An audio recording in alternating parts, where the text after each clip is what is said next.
The article came out yesterday, NBC News, Kelly, if you could be so inclined as to pull it up. Boy Scouts of America will change its name to Scouting America in an effort to be more inclusive. After 114 years of being the Boy Scouts of America, the Boy Scouts are now Scouting America. It's part of the organization's a rebranding effort by the organization as they emerge from bankruptcy following a flood of sexual abuse claims, seeking to focus on inclusion. There was outrage from the left, outrage from the right yesterday over this announcement. Rob, is there a girl, not to cut you off, bro, is there a girls club? Yeah, the girls cookies, dude. Then what the, why? Well, I'll get to it. Oh, jeez, I'm so mad Let him cook. So here are the libs of TikTok.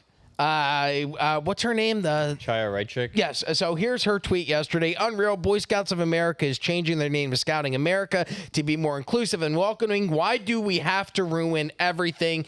Then Jack Unheard wrote, the CEO of Boy Scouts of America changes name to Scouting America to be more inclusive. I think this is the next tweet, Kelly. To be more inclusive. Mental illness runs rampant in this country. I wonder which corrupt politician has a gun to his head as he's delivering this message.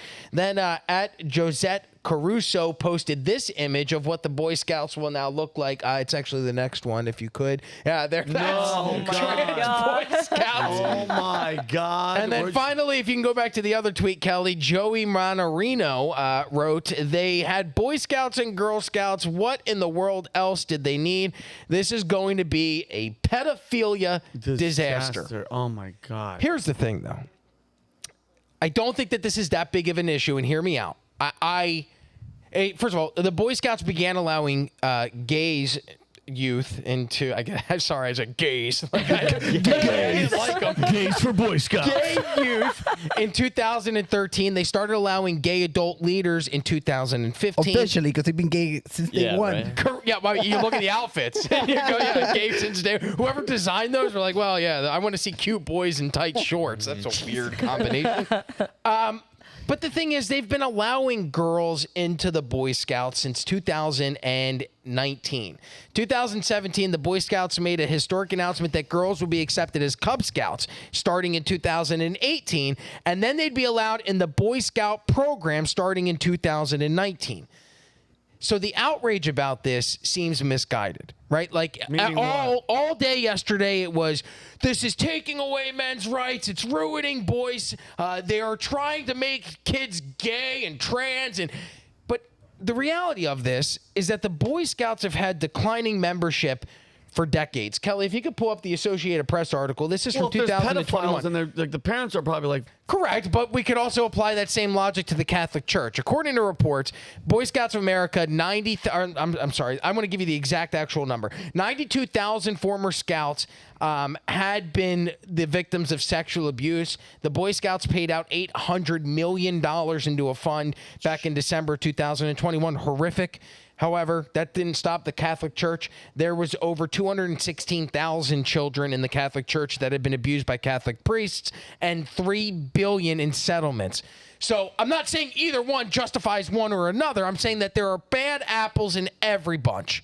For sure. Mm-hmm. My son has been a member of the Boy Scouts, or was, for 4 or 5 years. What the Boy Scouts of America have done since these reports of sexual abuse started. They started being more transparent with parents, allowing parents to come to meetings, allowing parents to go to any type of function, sleepovers, camping. As long as you passed a background check, you were allowed to be involved. They wanted you to come and see. I'm a firm believer, Boy Scouts of America, a great organization. It really is. It taught my son about community, leadership. He learned survival skills, tactical skills. Right. It's a really great idea. But it's continued to lose members for the past, since the 70s. Their highest point in the 70s, they had 4 million Boy Scouts throughout the entire United States. Since then, we have trickled all the way down to less than 762,000 Boy Scouts across the entire United States.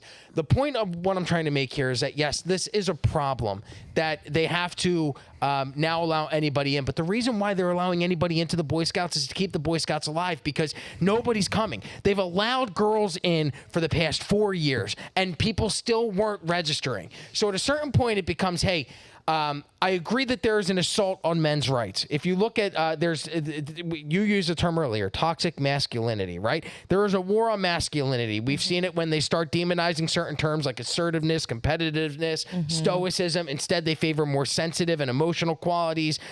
They say the attack on masculinity includes evolving understanding of gender roles and expectations that has led to a reevaluation of traditional masculine behaviors.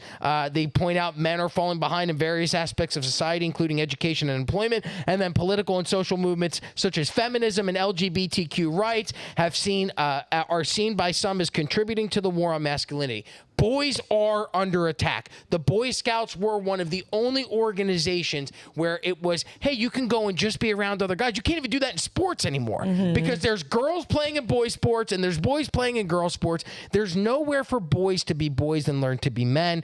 And that's a huge problem because I think that this organization, it really does offer good. I worry that we get so outraged about things and we focus on being outraged about letting anybody into the Boy Scouts where we should be focusing on fixing the Boy Scouts. Maybe the damage has already been done, right? The Catholic Church, yeah, there were a lot of kids that were molested and it was horrific and awful. People still go to the Catholic Church because it's a religion and they can look past. Part of the religion is forgive and move on, right? That's part of religion is forgiveness.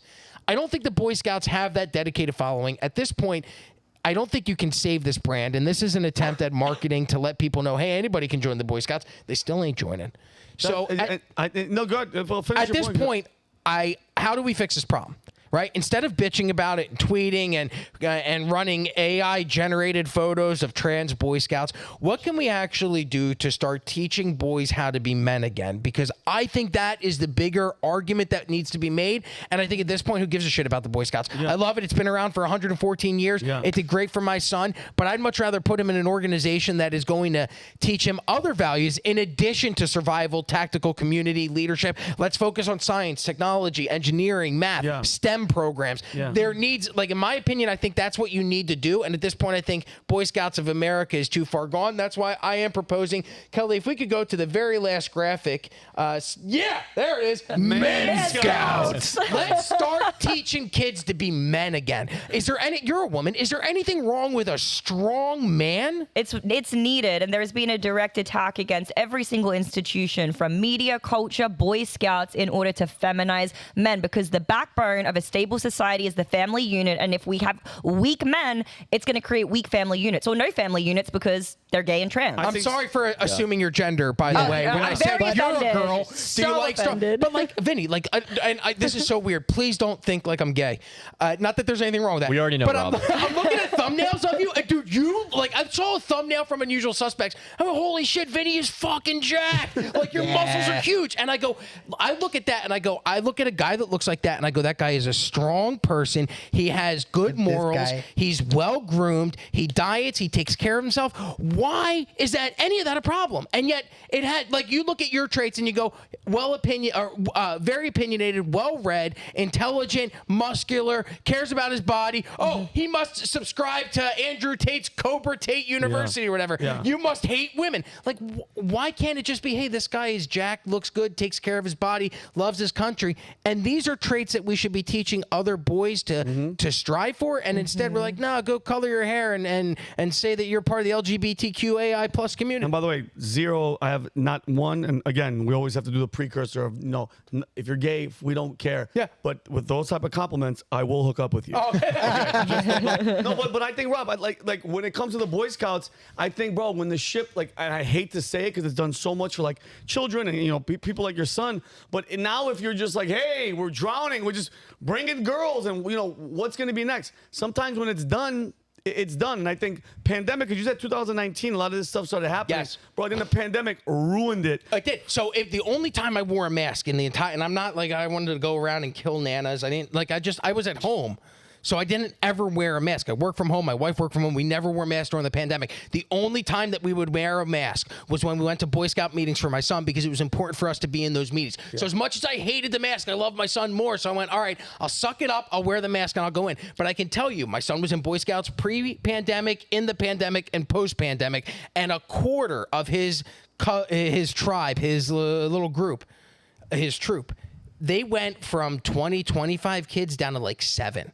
So they were already declining in rates. And then pre-pandemic, you have 25. Mid-pandemic, you had like 15 kids. And post-pandemic, it's down to 7. So at this point, like, do we need a school? What, like, and I had said the term, and somebody said Humberto would love this, mandatory manucation, where we're teaching these dudes, where we're teaching young men, these are the traits to be a man. Here's how you fish. Here's how you hunt. But also, here's how you code. Here's how you use AI. Here's how, like, nobody's teaching these kids these skills, and it's terrifying for what's going to happen for them in the future. So I didn't know when I was growing up why my dad will take me on all these weird trips. Like every weekend. So he was in the CIA, but go ahead. Yeah, dad/handler. Yeah. He will, Dandler.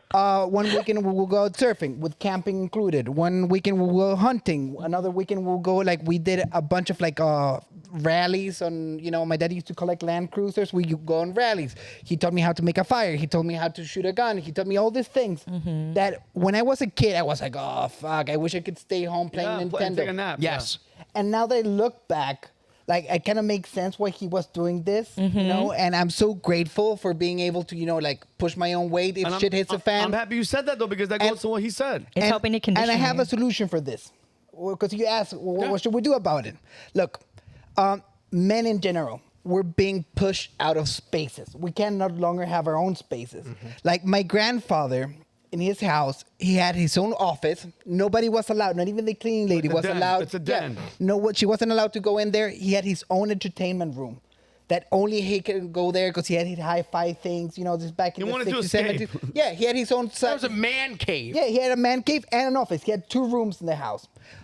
Me growing up, my dad just had the garage. That was his space being pushed out. And myself right now, I just have the bottom drawer of the bathroom. That's what I get. Well, my socks and my underwear, my knives and my guns. Drawer, bottom drawer. That's all the space that is mine in the house. I hide everything there. But I need to be clear here. I think this Boy Scout thing, nothing of value has been lost. If you want to teach real men how to be men, put them on the Girl Scouts. Because those girls are the real gangsters. I'm telling you. They're gangster. Dude, the Boy Scouts could never put out a product like the Girl Scouts did. The cookies. And the cookies are a fucking racket. Do that. They're a racket. I agree. 1979, the price of a box of cookies was 50 cents. Where's it at And now? now it's at $7 and you can order through Grubhub. Those bitches. Link in the description. Those bitches. By the way, I spent $250 on them this year. But what you said in the beginning, and I think that goes to show, it says a lot about your character and also your father. I think strong masculine men have to teach their sons. It starts at home. And the men who don't know need to go get trained, which is why I advocate for man scouts. Man scouts. Like that. Look, listen, I'll be honest. I don't know everything, but it'd be great to be able to go and train and learn those skills so I could be able to teach my son. My dad was very hands-on. We did surf trips. We did stuff like that. We did camping. It's much easier to not go to a Cub Scout or Boy Scout meeting and give your child an iPad. Let them have their way. Lazy parenting has conditioned children to take the easy way out when it comes to stuff. We live in this digital age where it's a lot easier to put a tablet in front of them than to go for a 3-hour Boy Scout meeting. So what do parents do? Go play on your tablet. You can watch outdoor videos. Why do you need to go outdoors? But there's nothing that can replace that experience of being outdoors and doing those things. And I think we need the men in this country to stand up and start saying, it's okay to be a man. It's okay to be aggressive. It's okay to be assertive. It's okay to be masculine. But I want to pass those traits on to my children. It's needed. But the dad needs to be involved because older men also need to get out there in nature, and it should be because we don't want it to go like the pedophile way without being supervised by the dad. That's so I think it starts in the home. That's what he's saying. And it should be like more men, more kids. One weekend. Well, there's a history of this. So quickly, I know we got to wrap up. It was called the Civilian Conservation Corps. It was part of the New Deal by FDR following the Great Depression, where 300,000 men went out into the woods and started working in work camps so that they could put men who were coming back veterans who served in World War I and were having a hard time getting a job. They would put them to work by teaching them masculine skills, sending them out to the woods. They started where they would cut down trees. They would create nature trails. They created create parks, national parks. That's how those things came to be. We need a resurgence of that in this country to be able to help not only the kids, but the men who are going to teach the kids. These communities. I think they need communities, number one. And Rob, this whole time that I love that you've been cooking. It comes down to, besides the Boy Scouts, whatever, the father at the house needs to be the man of the house and put that and instill that in his son. And if the father needs a training, and bro, this goes back to, I know Israel and a lot of countries do this mandatory 2-year service. I think, personally, this is me, Boy Scouts, Schmoy Scouts, there should be, and I'll go minimum, 1 year you have to serve something to either protect or go to the Man Scouts or something. No, Rob, I'm being serious. Yeah, serve your country. 100%. You want to join the military. You want to do something that'll build you stronger, bro. Like that. Like, mind you, my father passed away when I was 19 years old. He was there, meaning there was a father figure. We were scared. My mom, God bless, I love my mom to death. If she's watching, Mom, I love you. If it wasn't for her love, I'd probably be in jail or something crazy because I didn't learn anything from him. I had to join the military to learn how to, discipline, make the bed, do this, strong, shoot guns, do everything. In Montana, hunting and all that stuff. So I think absolutely the father is a major, major part of it. But for the people that don't have it, single moms and stuff, I think just in general, broad, there should be something, and not necessarily military. I don't want people signing up to go fight all these bullshit forever wars. Something that'll toughen us up because it's not happening by accident. Testosterone's at all-time low for a reason. By design. China and everybody, Umberto, on TikTok and shit, making everybody soft. And they're training their kids. Training their kids. And we are the, is it the gayest time, Rob, percentage-wise? Absolutely. 25%. It's literally for amongst Gen Z right now, which is going to be the next generation. There's been it's 25% people who identify as LGBTQ. One out of four high school students recognizes that they're LGBTQ. So guys, it's up to the men. But there's 5 of us, so one of us here is gay. Yeah. Stop, Rob. Stop. Well, you said I was cute, but anyway, all right, guys.